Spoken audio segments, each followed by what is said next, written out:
Oke guys, kita akan melanjutkan video yang tadi sore ya. Ini sehubungan besok pagi motornya mau dipakai, jadi kita terpaksa harus lembur. Oke, ini adalah silinder kop Supra X 125 ya. Yang mana permintaan sang pemilik motor ini mau dirubah ke karburator ya.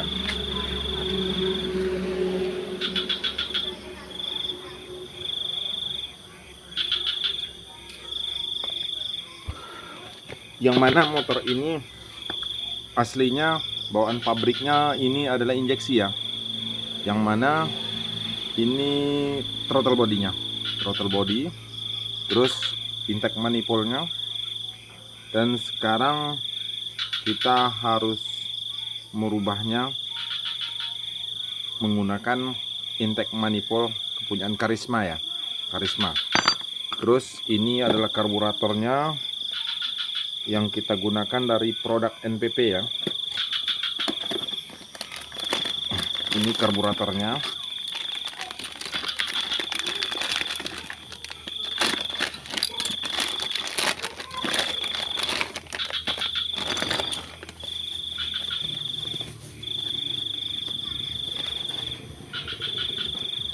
Nah, ini dia karburator.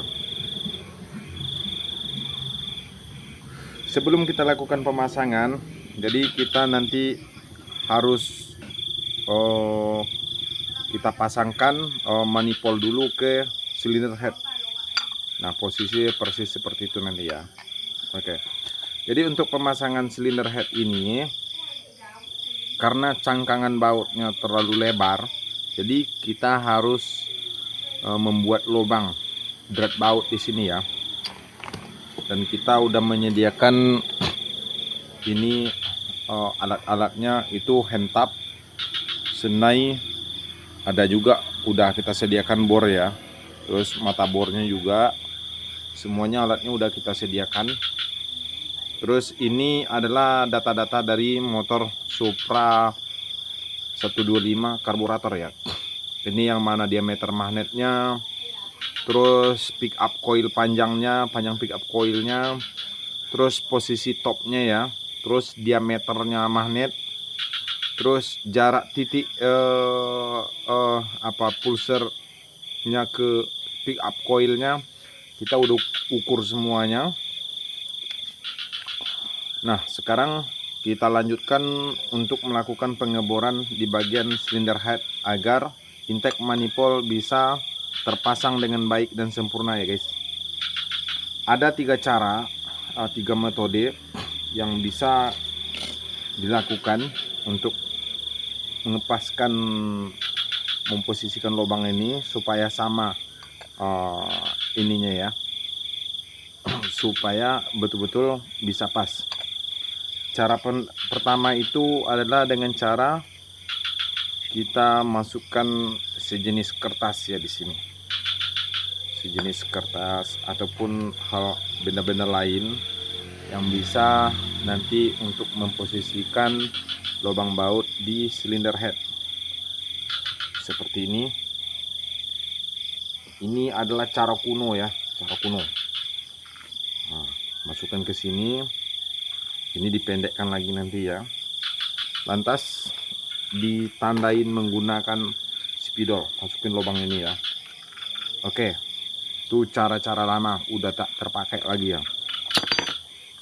Terus cara kedua, diukur menggunakan skid mat. Oke, skid matnya kabur.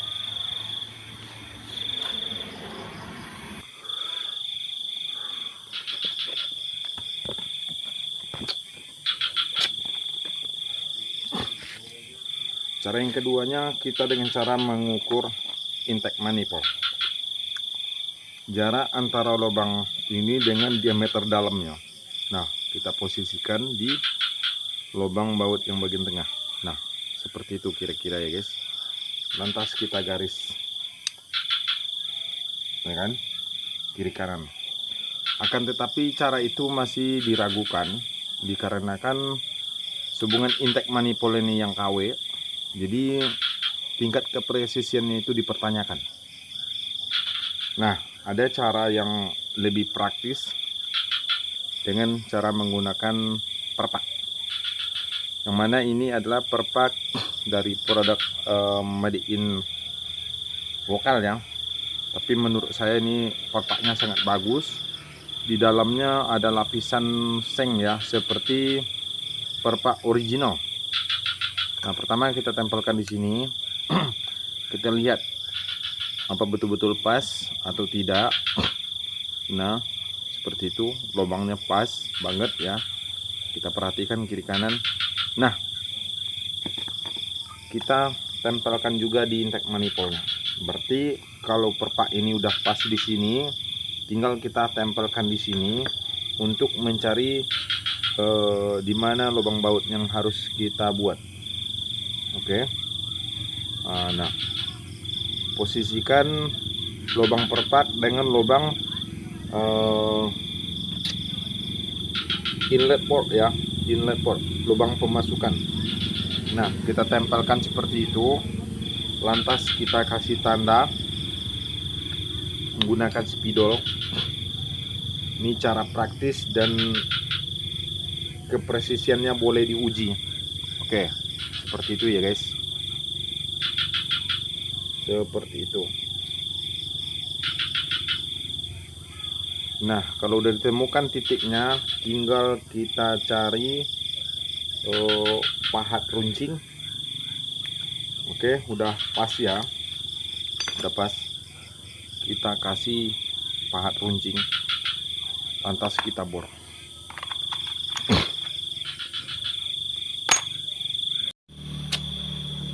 Oke guys, setelah tanda itu kita buat, nah kita kasih titik di sini ya. Buat dulu apa? Buat supaya ini gampang kita ngebornya, supaya jadi ya jangan melenceng-lenceng ya. Kenapa harus di posisinya kan miring seperti ini? Karena kita mengingat posisi intake manifold bagian atas nih lurus ke depan ya. Nah, seperti itu. Jadi dia lurusnya ini sejajar dengan permukaan silinder kop ya. Oke, langsung aja kasih kita tanda. Kita posisikan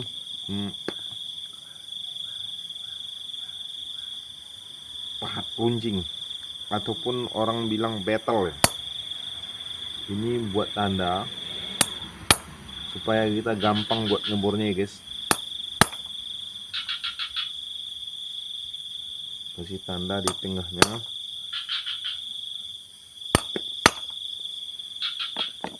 Terus kita gunakan mata bor yang kecil dulu yang.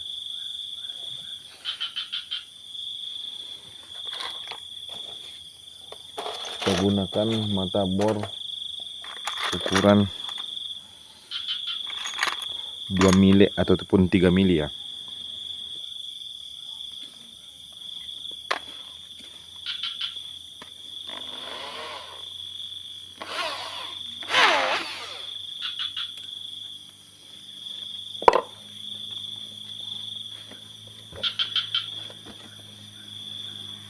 Usahakan dia tegak lurus biar nanti mata bornya tidak mudah patah ya guys.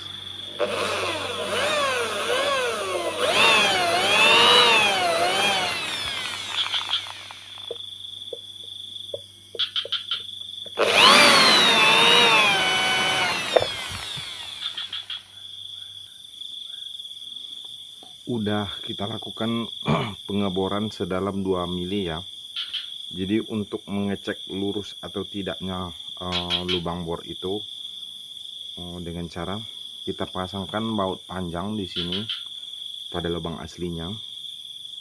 Sebab lubang aslinya bisa dipermanin ya. Terus kita pasangkan mata bor tadi. Nah, ternyata sedikit agak melenceng ya. Berarti lubangnya agak miring. Nanti pas lubang itu dipasang nanti kita miringkan dikit, makanya kita harus menggunakan lubang mata bor yang lebih kecil ya guys. Nah, untuk sebelah sini sedikit agak ke dalam ya. Terus nanti pakai mata bor yang lebih besar kita geser ya. Sekarang kita cek yang sebelah kirinya.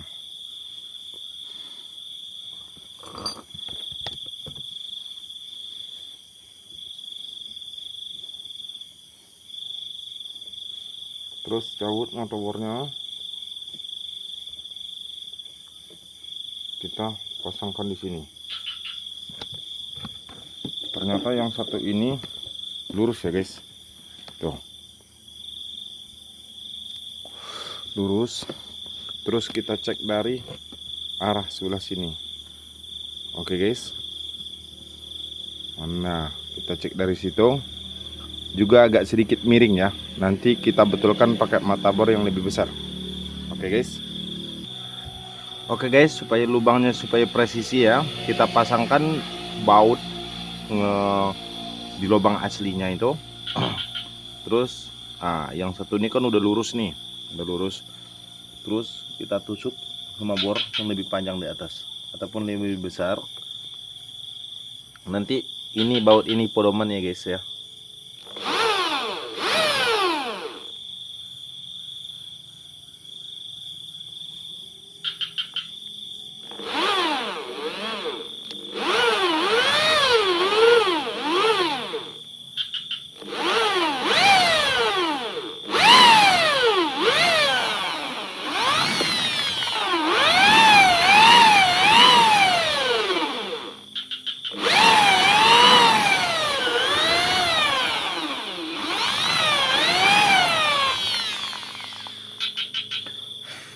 Nah, begitu kira-kira teknik pengeborannya ya guys.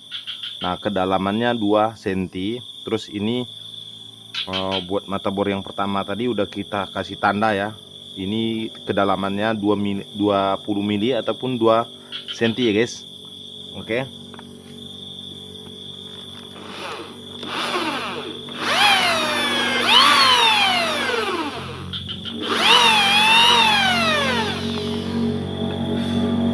Nah, untuk lubang yang satu ini kita lakukan hal yang sama. Kita lakukan hal yang sama seperti yang tadi ya guys. Ini udah selesai kita bor ya guys. Untuk menggunakan baut 10 ini kita harus menggunakan mata bor ukuran 5 mili ya. 5 mili. Di sini udah kita ukur, kita uji kepresisiannya. Ini belum dirubah ya guys, sedikit pun. Ini ukurannya yang di atas juga sama guys. Oke, berarti lubangnya lurus. Oke, kita perhatikan dari samping, lubangnya sama, dari bawah sampai ke atas sama ya guys ya.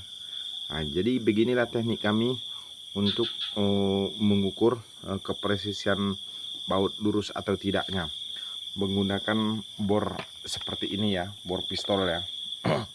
Kalau menggunakan bor duduk ataupun bor tabel, setelannya udah ada di situ ya guys, udah ada tanggam jalan ya. Nah, kalau untuk mengebor menggunakan bor pistol ini ya, kita harus muter-muter ini ya, muter otak ya, buat cari cara supaya bagaimana caranya supaya lurus.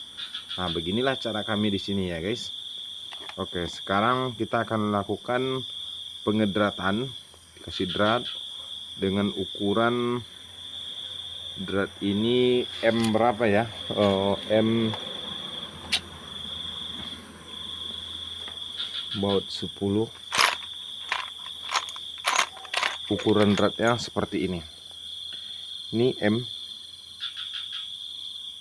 M6 ya guys. M6 kali 1 ya.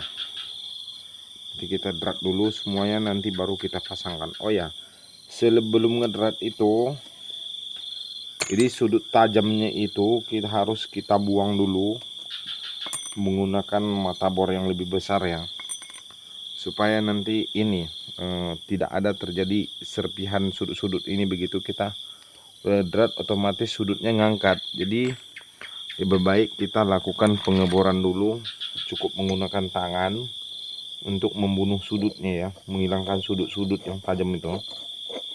Nah, itulah guys kira-kira caranya.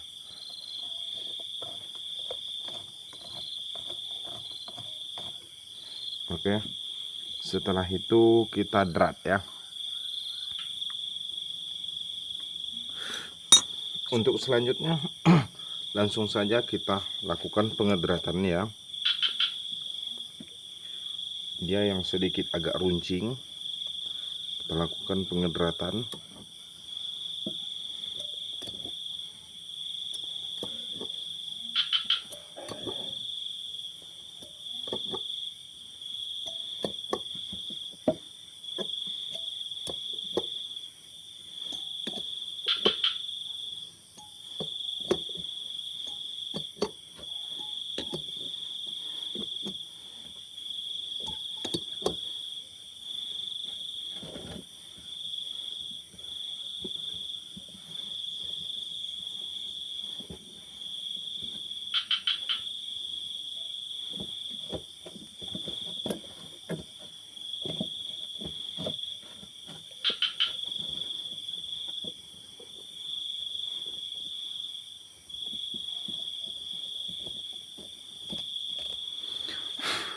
Kita lakukan hal yang sama untuk lubang yang satu ini guys. Oke guys, lubangnya udah kita drat semua ya. Udah kita drat. Nih bautnya udah masuk dengan sempurna.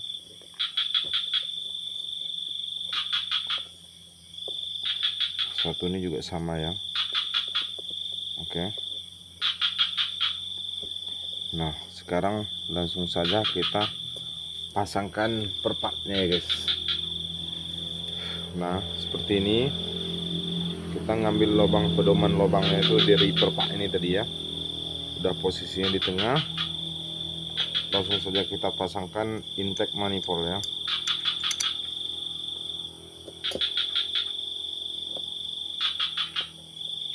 Nah begitu kira-kira ya guys.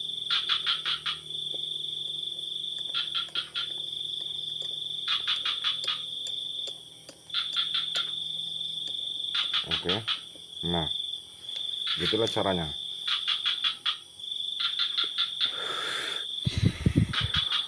Nanti tinggal pasangkan klepnya, terus pasangkan noken as sama pianonya ya, terus kita pasangkan di motornya. Oke guys, selamat pagi semua, kembali lagi bersama kami Ataris Motovlog. Ini video untuk menyambung penyambungan video yang kemarin ya, tentang proses memindahkan pengabut bensin dari injeksi ke karburator. Yang mana motor ini cuman karburator aja kita pindahkan, terus kita rubah dudukannya. Kemarin udah kita bahas soal apa namanya, ECU-nya masih originalnya. Coba perhatikan kabelnya, banyak yang dicabut kabel-kabelnya. Yang bagian kuning-kuning ini memang dari pabriknya udah tidak ada ya. Terus perhatikanlah kabel-kabelnya tuh. Yang disisakan di sini putih, terus biru, coklat, sama hijau. Bagian sebelah sini hijau sama warna pink ya.